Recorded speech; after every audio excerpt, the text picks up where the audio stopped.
The Lord be with you. And with your spirit. A reading from the conclusion of the Holy Gospel according to John. Glory to you, O Lord. Peter turned and saw the disciple following whom Jesus loved, the one who had also reclined upon his chest during the supper and had said, Master, who is the one who will betray you? When Peter saw him, he said to Jesus, Lord, what about him? Jesus said to him, what if I want him to remain until I come? What concern is it of yours? You follow me. So the word spread among the brothers that the disciple would not die. But Jesus had not told him that he would not die.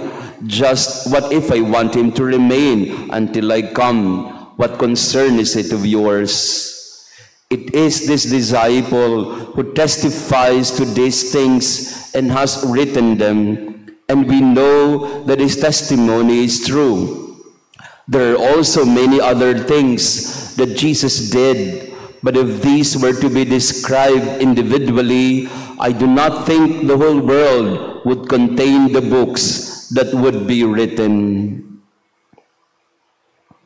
The Gospel of the Lord. Praise to you, Lord Jesus Christ. Please be seated.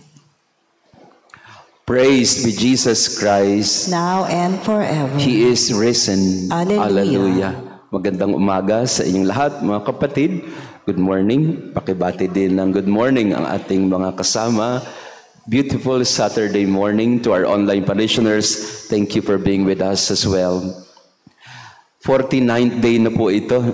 Would you imagine that, no? Nakaapat na pong araw na tayo ay naglalakbay sa panahon ng muling pagkabuhay, and tomorrow, the 50th day after the resurrection, we celebrate the solemnity of Pentecost, the coming of the Holy Spirit. So today is the penultimate day before the Spirit comes, before the Holy Spirit fills up the hearts of the disciples and also the beginning of the church. So doon po sa mga parishioner natin na nagtiyaga sa 49 days, congratulations po sa inyo. At sinamahan niyo po kami sa loob ng halos 50 araw.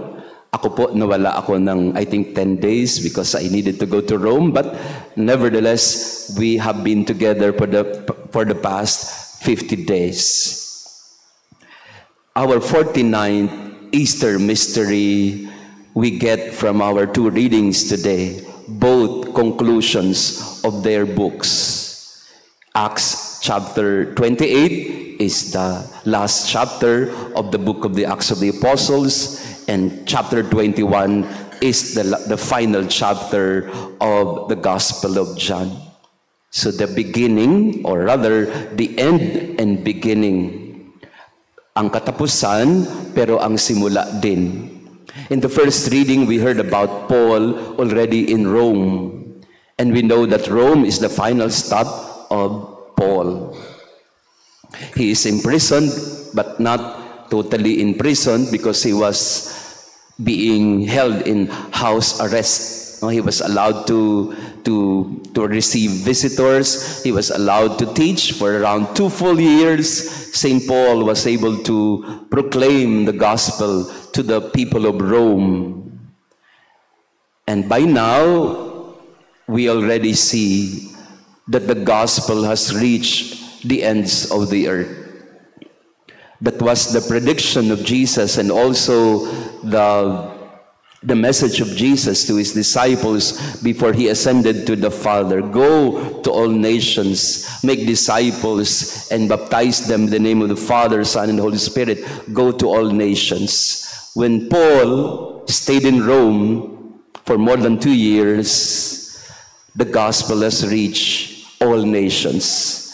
Because at that time, practically, the Roman Empire, the whole Roman Empire covers the entire world. And soon after, Paul, we know, would meet his end. in the time of Nero, in the persecution of Nero, he would be beheaded together with Peter, who would also be crucified almost at the same time in the persecution. The end for Paul, the end of his journey, at least here on earth, but also the beginning of the spread of the good news to all nations. In the gospel, we have also the conclusion of St. John.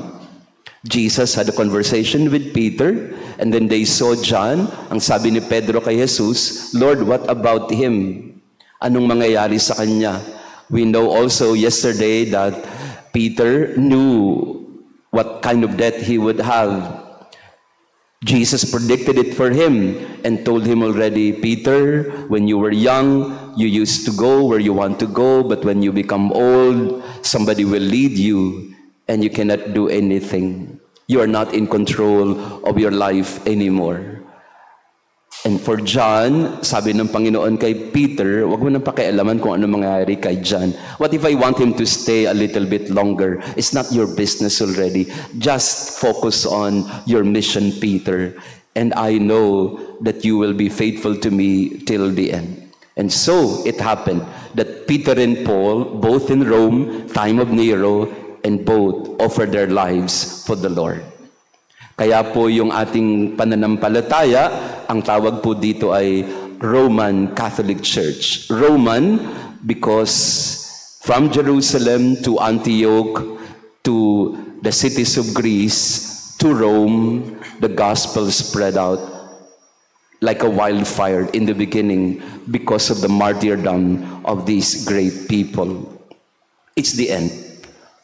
So we are now in the end of the apostolic times. Tapos na ang kanilang mission.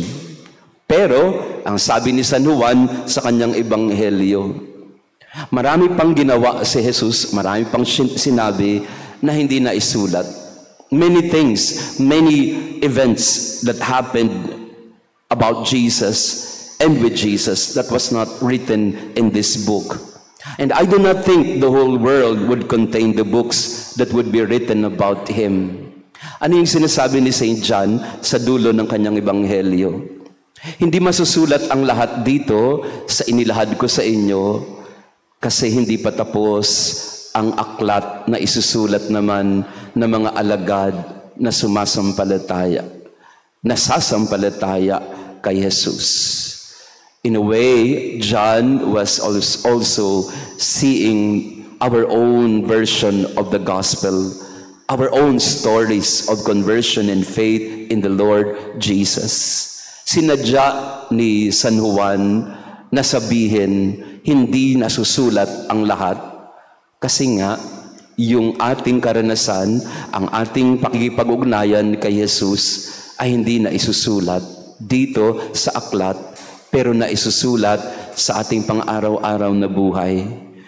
It's the end for the apostolic times, for the times of John and the evangelists.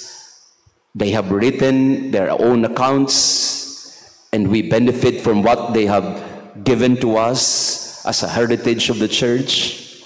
But the story goes on. The story does not end with the disciples. The story is to be written even to this day in our lives.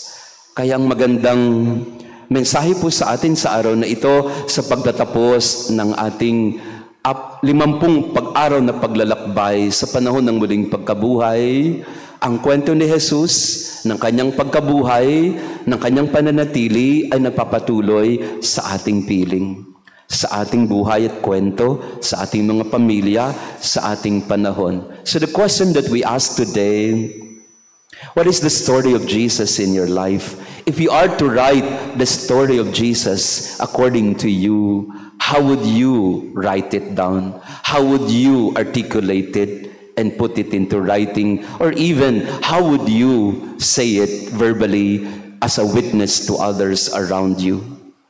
Ang tanong ay, inilahad na ng mga ebanghelista ang kwento ni Jesus. Ipinahayag na ni San Pablo, San Pedro ang kanilang mga nakita at naranasan kay Jesus. Ibinigay na nila ang kanilang buhay sa Panginoon. Pero ang kwento'y pinagpapatuloy natin. How do we continue the story that Jesus lives? How do we continue the message of Jesus even to this day? The message of hope, the message of Easter, which is new life in Christ, new life in God. Paano mo pinagpapatuloy ang kwento ni Jesus sa iyong buhay sa mga panahong ito? 2 days ago, I was in Pampanga and I was given the privilege of meeting a very well-known artist, no? Si Willie Layog. He is a famous a painter and sculptor of religious images. Si Willie Layog, meron siyang parang doon sa Betis, Pampanga, meron siyang galleria doon, or gallery of his works. And I was just awed by all his magnificent works, artworks. Ito yung kanyang mga wood carvings, mga images. At nag-order tayo sa kanya ng isang image of the Blessed Mother. So, and then kinukwento niya sa akin, Father, when I sculpt and when I paint religious images and depictions of the scriptures, I make it sure that my interpretation, my artistic expression or illustration of the face of the Blessed Mother, of the face of the saints and the apostles, I bring them into prayer. Bago ko po ipinta ang mukha ni Mama Mary, bago ko ililok sa kahoy ang mukha ni Jesus at ng mga santo at banal, nagdadasal po muna ako.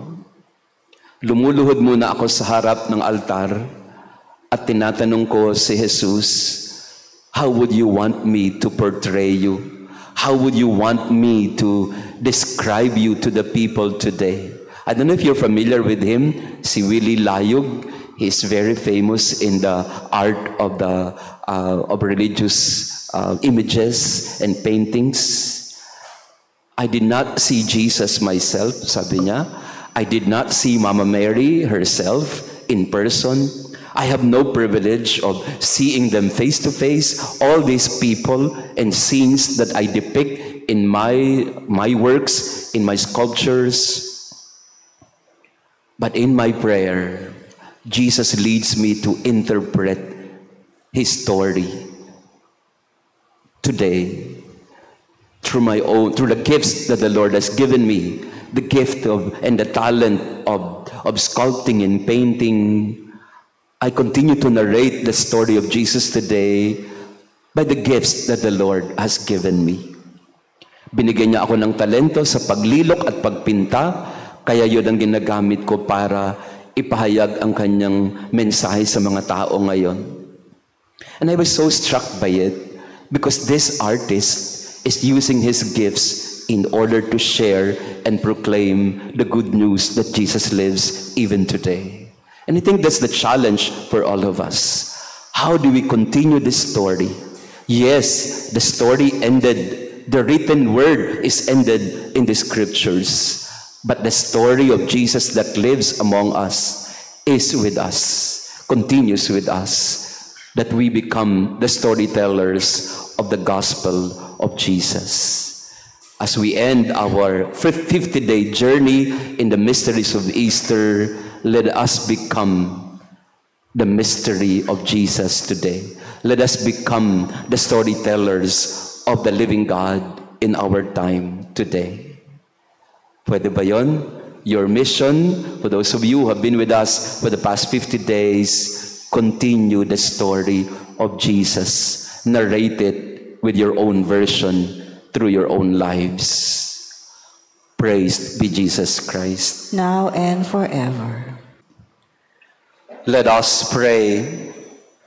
Hear in your compassion our prayers, O Lord, that as we have been brought from things of the past to new mysteries, so with former ways left behind, we may be made new in holiness of mind through Christ our Lord. Amen. Maraming salamat po sa inyong pagdalo sa ating banal na misa. Thank you to our visitors and pilgrims, to our online parishioners. Thank you also for being with us in the past 50 days. No, binagtas po natin, binaybay natin ng halos 50 araw ng muling pagkabuhay. At ngayong nagtatapos na ito, kailangan ipagpatuloy ang kwento na buhay si Jesus.